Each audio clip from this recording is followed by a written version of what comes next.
चलो हम लोग पास्ट टेंस पढ़ लिए थे और आज हम लोग पढ़ेंगे पास्ट का सबसे पहला काइंड, सबसे पहला भेद, simple past tense.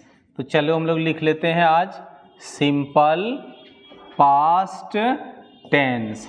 Simple past कर देते हैं हम आपका सिंपल पास्ट टेंस। हिंदी नाम हम लोग क्या पढ़ें इसका? सामान्य भूतकाल, सामान्य भूतकाल। जैसे सिंपल प्रेजेंट टेंस, देखो सिंपल प्रेजेंट टेंस और सिंपल पास्ट टेंस, ये दोनों टेंस बहुत ज़्यादा इंपॉर्टेंट होता है दुनिया के हर एक एग्जाम के लिहाज से। कोई भी एग्जाम दीजिएगा ये दो टेंस आपका टच करना ही करना है। 70% क्वेश्चन आपको ये दो टेंस से रहता है। कोई भी एग्जाम को दीजिए आप, चाहे आप कंपटीशन का दो, एकेडमिक वाला दो, कोई भी एग्जाम दीजिएगा 75% आपका इस क्वेश्चन से, इस दो टेंस से आपको केवल क्वेश्चन पूछता है। तो चलिए इसका हम लोग देख लेते हैं simple past tense. Simple past tense सामान्य भूतकाल, सभी का अपना अपना आइडेंटिफिकेशन होता है। तो इस टेंस का भी अपना आइडेंटिफिकेशन है, पहचान है। क्या पहचान हम लोग पढ़े जी? किसी भी वर्ब के अंत में अगर लगा रहेगा ताथा, अगर लगा रहेगा तेथे, और अगर लगा रहेगा तीथी, और अगर ताथा तेथे तीथी, और अगर लगा रहेगा मात्रा आकार, और अगर मात्रा लगा रहेगा एकार, और मात्रा लगा रहेगा सिर्फ ईकार। यानी किसी भी वर्ब के साथ अगर मात्रा था थे थी लग जाए या आकार एकार ईकार पर ही वाक्य फुल स्टॉप हो जाए, दोनों में से कोई भी लग जाए तो आपका ये सीधा बन जाएगा, ये पहचान हो जाएगा आपका सिंपल पास्ट टेंस का। और यहाँ जो वर्ब रहेगा उस वर्ब को हम लोग यहाँ चेंज कर देंगे, किसमें? V2 में। हम लोग यही फॉर्मूला पढ़े हैं, लेकिन यहाँ पे हम आपको ना दो फॉर्मूला पढ़ाएंगे। अने इसमें ताथा तेथे तीथी का आप कभी भी भूल से भी वज या वर का यूज नहीं करिएगा, आपको ध्यान रखना है। पहचान हम आपको बताए हैं, ताथा तेथे तीथी अगर अंत में है तो भी सिंपल पास्ट टेंस है। और अगर किसी वर्ब के अंत में मात्रा आकार, मात्रा एकार और मात्रा ईकार में से कोई भी लग जाए और यही सेंटेंस अगर फुल स्टॉप हो जाए तो वाक्य हो जाता है आपका सिंपल पास्ट। यानी सिंपल पास्ट टेंस का दो पहचान हो गया, लेकिन दोनों पहचान में हम आपको इसका दो तरह से हम इसको बतला रहे। तो देखो अगर ताथा तेथे तीथी अगर रहेगा तो आप ध्यान रखिएगा कि ताथा तेथे तीथी का आप इंग्लिश वर्ड याद रखिए यूज्ड टू होता है, और टू के बाद जब भी कोई वर्ब आएगा तो वो V1 हो जाएगा। यानी ताथा तेथे तीथी वाले वाक्य को हम यूज्ड टू प्लस V1 से बनाएंगे। और अगर वर्ब के अंत में मात्रा आकार, अब देखो आकार ऐसा भी लिखते हैं, याकार ऐसा भी लिखते हैं, एकार ऐसा भी लिखते हैं, या एकार ऐसा भी लिखते हैं। अगर आप यहीं पे ईकार लिखते हैं तो ईकार हम ऐसा भी लिखते हैं, हर्ष ईकार ऐसा भी लिखते हैं, दीर्घ ईकार ऐसा भी लिखते हैं, और दीर्घ ईकार ऐसा भी लिखते हैं। अगर ये किसी वर्ब के अंत में लगा हुआ है ये सब शब्द, तो आपको जिस वर्ब में ये लगा रहेगा आपको डायरेक्ट उस वर्ब को कर देना है V2। जैसे हम यही एग्जाम्पल करके देखते हैं जी। जैसे आप किसी जगह कहे गई, तो गई ईकार पर वाक्य रुक गया तो गो का V2 हो जाएगा, यहाँ पे इसका अंग्रेजी वर्ड हो जाएगा वेंट। आपने किसी को कहा कि आया, तो आकार पर वाक्य रुक गया तो यहाँ आया का कम का V2 हो जाएगा केम। तो इस तरह से हम लोग केम कर लेंगे। आप किसी को कहे कि पीट दिया ऐसा अगर कहे तो पीट दिया में देखो आकार पर वाक्य रुक गया तो बीट का V2 हो गया आपका बीटन। तो बेट यानी आपको V2 यहाँ यूज कर देना है। ये तो हम आपको आकार एकार ईकार वाला वर्ड में बदल करके बताए। और अगर ताथा तेथे तिथि रहेगा तो तब हम आपको कहे कि ऐसे कंडीशन में तब हम लोग यूज्ड टू लगाएंगे। अब देखो दोनों को बनाने का स्ट्रक्चर क्या हो जाएगा जी। नंबर 1, अगर सेंटेंस में ता था ते थे ती थी दिख जाए तो देखो तब हम लोग इसको बनाएंगे, सबसे पहले सब्जेक्ट लेंगे और सब्जेक्ट के बाद आपको यूज्ड टू लगाना है और इसके बाद जो वर्ब आएगा उसको V1 कर देना है, फिर प्लस डॉट डॉट जो रहेगा हम पीछे से मूव कर जाएंगे। और दूसरा स्ट्रक्चर हम आपको दे रहे हैं। अभी तक हम लोग केवल एक स्ट्रक्चर पढ़े थे, गुरुजी हम लोग को बचपन से पढ़ाया, ता था ते थे ती थी लग जाए तो सिंपल पास्ट या पास्ट इंडेफिनिट, और अगर आकार एकार इकार पर सेंटेंस रुक जाए तो भी होता है सिंपल पास्ट इंडेफिनिट। लेकिन जितना भी सेंटेंस दिया आपको एग्जाम्पल, आज भी कॉपी उल्टा के देखिएगा, गया आकार, गए एकार और गई ईकार पर ही वाक्य का आपका एग्जाम्पल दिया है, लेकिन एक भी सेंटेंस आपको ता था ते थे ती थी पर नहीं दिया। देखो ता था ते थी असल में है क्या चीज, दुनिया के किसी भी सेंटेंस में अगर ता था ते थे ती थी हम लगाते हैं तो इससे ये पता चलता है कि भूतकाल में आपको किसी काम को करने की आदत थी। और हैबिचुअल वर्क जितना भी होता है, पास्ट के किसी भी हैबिट को बताने के लिए केवल होता है V2 का प्रयोग। तो आदत वाली जितना भी कार्य होगा वो सब ता था ते थे ती थी पर रहता है और वो कभी V2 से नहीं बनेगा। जब भी बनेगा वो subject plus used two plus V1 से बनता है। दूसरा स्ट्रक्चर मेरा कहता है कि अगर वर्ब के अंत में याकार येकार ईकार लगा हुआ फुल स्टॉप यहीं पे अगर आपको दिख जाए तो इसको बनाने का हम स्ट्रक्चर बता रहे हैं कि ये प्योर पास्ट इंडेफिनिट टेंस है और इसको हम बनेंगे subject plus V2 plus object से। तो अब देखो हम लोग इसका एग्जाम्पल ले रहे हैं। एग्जाम्पल देखिए कैसे बनता है। आपने किसी को कहा, छोटा छोटा सेंटेंस समझने के लिए, वह जाती थी, इसका मतलब उसको जाने की आदत थी। तो यहाँ सेंटेंस बनेगा, फर्स्ट हो गया सब्जेक्ट और यहाँ ता था ते थे ती थी का हम आपको इंग्लिश वर्ड बना दिए यूज्ड टू, और इसके बाद इसमें लगा है जाना तो जाना का लिखेंगे गो। तो सी यूज्ड टू गो, वह जाती थी। आप कहे कि आप लोग हर दिन सिनेमा देखते थे। आप लोग हर दिन सिनेमा देखते थे। यहाँ देखिए ता था ते थे ती थी, इसका वर्ड हम आपको क्या सिखाए जी, यूज्ड टू। फर्स्ट वर्ड क्या है आप लोग का क्या लिखेंगे यू, तो यू ले लिए तो आप लोग खत्म। लास्ट वर्ड क्या है ते थे, तो आपको ता था ते थे ती थी को अंग्रेजी वर्ड में चेंज कर देना है यूज्ड टू, तो यू यूज्ड टू।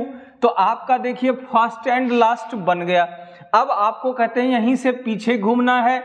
टू के बाद जब भी कोई वर्ब आएगा तो वो सदैव V1 के फॉर्म में रहता है, वो कभी V2 V3 V4 V5 नहीं होगा। इसीलिए यहाँ देखना का अंग्रेजी सी होता है या विजिट होता है। तो यहाँ हम लोग विजिट का V2 अने विजिट लिखेंगे, विजिटेड नहीं। तो यहाँ सिर्फ लिखेंगे हम लोग विजिट, देखना। हाँ, यहाँ पे ड्रीम भी कर सकते हैं। चलिए सिनेमा है, अब सिनेमा है तो द सिनेमा, सिनेमा के पहले ना आर्टिकल द लगता है इसलिए द लगा देंगे। अब आप कहते हैं हर दिन, इसका इंग्लिश वर्ड लिखेंगे एवरी डे। तो आदत वाली काम है ना, हर दिन आप सिनेमा देखते थे, इसका मतलब भूतकाल में आपको सिनेमा देखने की आदत थी। तो you used to visit the cinema every day, इसके लिए आप लोग डेली भी यूज कर सकते हैं। तो ये आपका एक सेंटेंस बन गया। दूसरा सेंटेंस, आपने किसी को कहा कि वह वहां गई। अब देखिए यहाँ ई कार पर वाक्य रुक गया।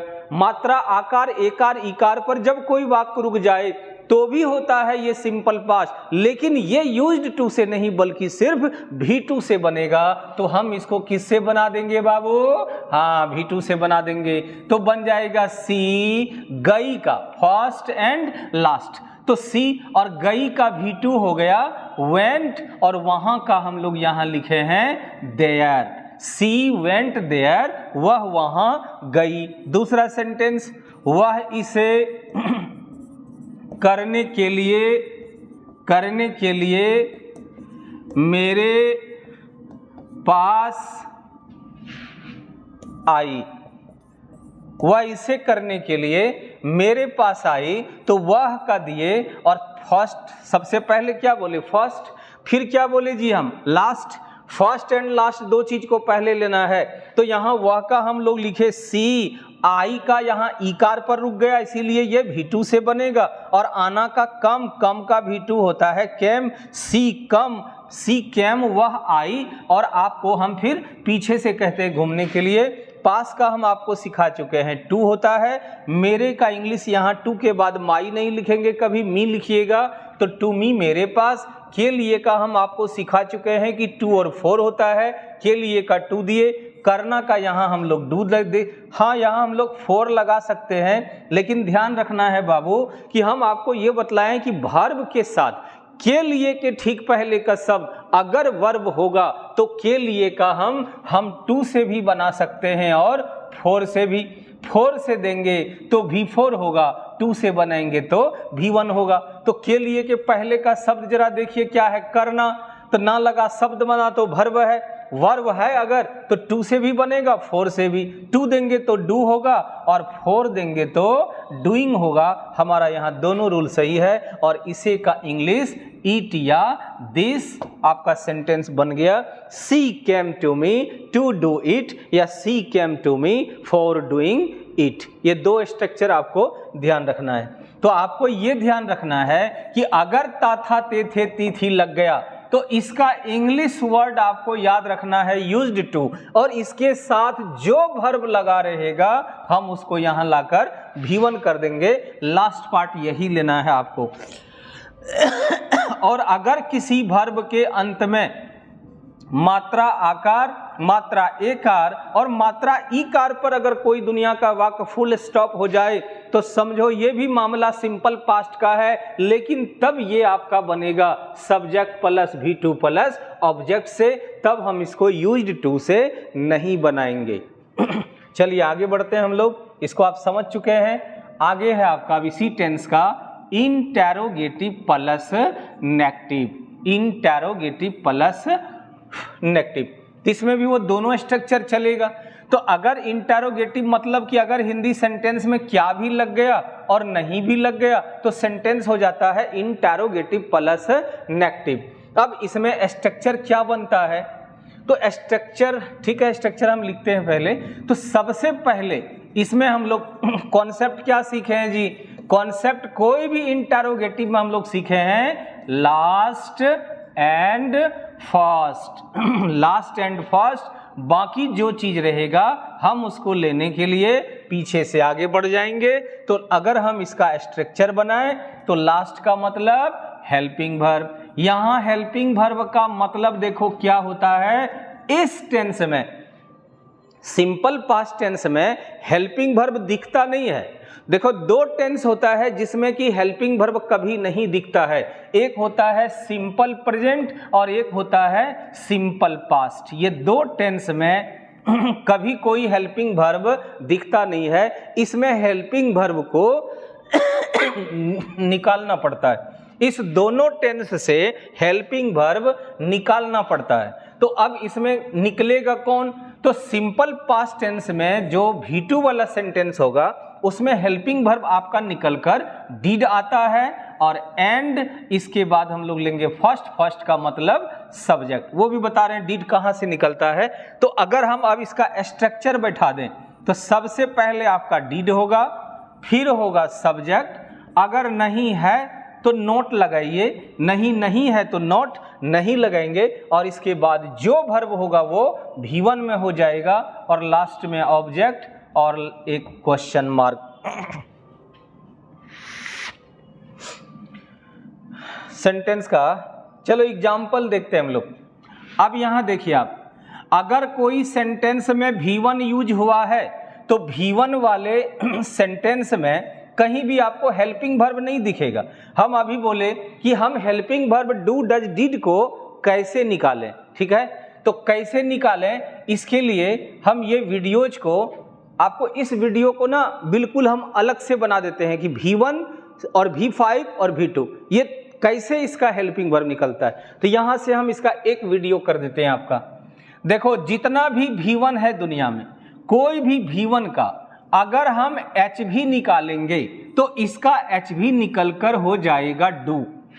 दुनिया में जितना भी V5 है इसका हम हेल्पिंग वर्ब जब निकालेंगे तो इसका हेल्पिंग वर्ब निकलकर आता है डज। और दुनिया में जितना भी आपका V2 है, ये V2 वाला जितना भी है V2, ये सभी का हेल्पिंग वर्ब अगर हमें जरूरत पड़ेगा तो हम इसका हेल्पिंग वर्ब हमेशा निकालेंगे डिड। कैसे निकालेंगे जी? जैसे नींबू में रस होता है पर दिखता नहीं है, निचोड़ कर निकाल देते हैं, तो आपको V1 को निचोड़ने से हेल्पिंग वर्ब डू निकलेगा, V5 को निचोड़ने से हेल्पिंग वर्ब डज निकलता है और V2 को निचोड़ने से हेल्पिंग वर्ब डिड निकलता है, तो डिड निकाल देंगे। अब देखो डू के बाद ये जो V1 है ये V1 ही रहता है, ये जो V5 है डज के बाद V1 में ही रहता है, ये जो आपका V2 है ये भी डिड के बाद V1 में ही रहता है। इसका मतलब हम लोग ये जाने कि डू के बाद जो वर्ब आएगा वो V1 रहेगा, डज के भी बाद जो वर्ब आएगा वो V1 ही रहेगा और डिड के भी बाद जो वर्ब रहेगा वो V1 में चेंज हो जाएगा। ये तो इसका फॉर्मूला हो गया। अब यहां पे सेंटेंस देखिए, आप जैसे किसी को बोले सी गोज देयर, वह वहां जाती है, सी गोज देयर। इसमें देखिए कहीं कोई हेल्पिंग वर्ब आपको नहीं दिखेगा, इसमें हमारा तीन ही चीज है। ये सी है आपका सब्जेक्ट और यहां गोज हो गया V5 यानी कि वर्ब और देयर यहां पे हो जाता है एडवर्ब। बाद में जानेंगे एडवर्ब भी कैसे पकड़ेंगे, सर की एडवर्ब है कि एडजेक्टिव है, ये सब भी हम लोग समझ जाएंगे। तो अब यहां देखो कि V5 है।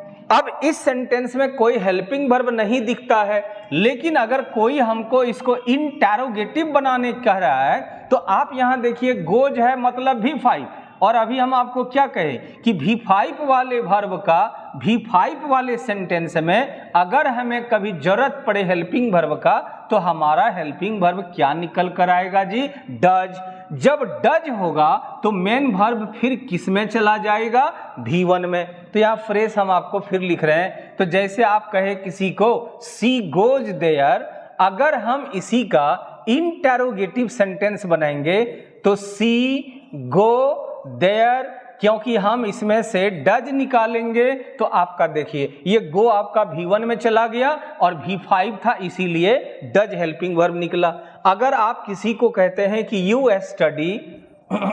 स्टडी ए बुक, तुम एक किताब अध्ययन करते हो या पढ़ते हो, तो यहां देखिए आपका V1 है। अगर इसका कोई हमको इंटरोगेटिव बनाने के लिए देगा तो V1 वाले वाक्य का हेल्पिंग वर्ब क्या निकलेगा? तो सबसे पहले डू और तब फिर लिखेंगे यू, और अब यहाँ पे स्टडी V1 ही है तो V1 का V1 ही होगा, स्टडी ए बुक। अब V2 वाला एक देख लीजिए कि अगर सेंटेंस में जैसे आप किसी को बोले शी वेंट देयर, वह वहां गई, तो यहां पे जरा देखिए कि यह आपका V2 का काम कर रहा है। V2 वाले सेंटेंस का हेल्पिंग वर्ब दिखता नहीं है, हेल्पिंग वर्ब को निकालना पड़ता है, तो हेल्पिंग वर्ब डिड निकलेगा। तो जब हेल्पिंग वर्ब V2 से डिड निकलेगा तो डिड ऑटोमेटिक V2 है। तो कोई भी सेंटेंस में जब V2 एक बार यूज हो गया तो फिर से अब जो वर्ब आएगा वो V1 में कन्वर्ट हो जाएगा। तो जैसे ही हम इसको इंटरोगेटिव बनाएंगे कि देखिए आपका डिड लग जाएगा और फिर यहाँ सी और वेंट किससे बना है? गो से, तो गो इसका V1 है और फिर वहां का लिखेंगे देयर। तो सी वेंट देयर का जब हम इंटरोगेटिव बनाएंगे मतलब हेल्पिंग वर्ब इसमें हम जब निकालेंगे तो बन जाएगा डिड सी गो देयर। ये आपका हुआ कि V1, V2 और V5 का helping verb do does did हम कैसे निकालें। तो इस तरह से ये आप लोग निकाल लीजिएगा। तो आपका इंटरोगेटिव सेंटेंस था, हम लोग सिंपल पास्ट में थे, और सिंपल पास्ट में इंटरोगेटिव सेंटेंस देखिए एक, जैसे आपने किसी को कहा कि क्या आपने उसे नहीं देखा है, आपने उसे नहीं देखा, यहीं तक रखते हैं। हाँ, आपने उसे नहीं दे, इधर देखो आकार पर वाक्य रुक गया, समझा कि नहीं, आकार में वाक्य रुक गया। सेंटेंस जब आकार एकार इकार पर रुक जाता है तो सेंटेंस होता है सिंपल पास्ट टेंस। सबसे पहले क्या दिख जाए तो क्या का कोई इंग्लिश नहीं लिखना है, सीधा देखना है ये सिंपल पास्ट है। और कोई भी सिंपल पास्ट टेंस में अगर आपको V2 दिखता है तो इसका हेल्पिंग वर्ब सबसे पहले डिड निकाल लेंगे, क्या ऑटोमेटिक खत्म। फिर आप सब्जेक्ट को लेंगे यू और देखना का सी होता है क्योंकि डिड वाले में V1 होगा और उसे का लिखेंगे, अच्छा नहीं है तो नहीं का हम नोट कर देंगे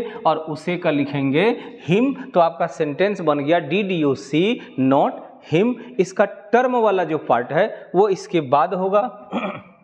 लास्ट है आपका इसी टेंस का टर्म प्लस नेगेटिव। अब टर्म प्लस नेगेटिव में कुछ नहीं करना है, इसमें आप सीधा जाने हैं टर्म को पहले लेंगे और इसके बाद हम लास्ट और फर्स्ट चला देंगे। लास्ट का मतलब हेल्पिंग वर्ब डिड को लेंगे, फिर सब्जेक्ट को और फिर नहीं का नॉट और इसके बाद जो वर्ब है उसको वन और फिर ऑब्जेक्ट जो आ जाए क्वेश्चन मार्क। आप घूमते चले आइएगा पीछे से, सिर्फ आपका सेंटेंस ऑटोमेटिक बनता चला आएगा। जैसे सेंटेंस देखिए, वह क्यों इसे नहीं किया, आकार पर वाक्य रुक गया, सिंपल पास्ट टेंस।